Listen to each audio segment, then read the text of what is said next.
98年後就冇咗啦，冇長糧啦。97前，97後就冇。係啊，即係冇長糧啦嘛。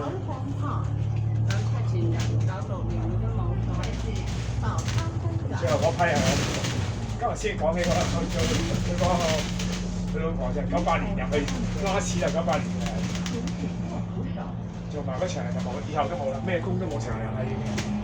全部政府都冇晒長。98年邊前有啊，97年前先有落嘅。唔係接上面國內接手啊嘛，話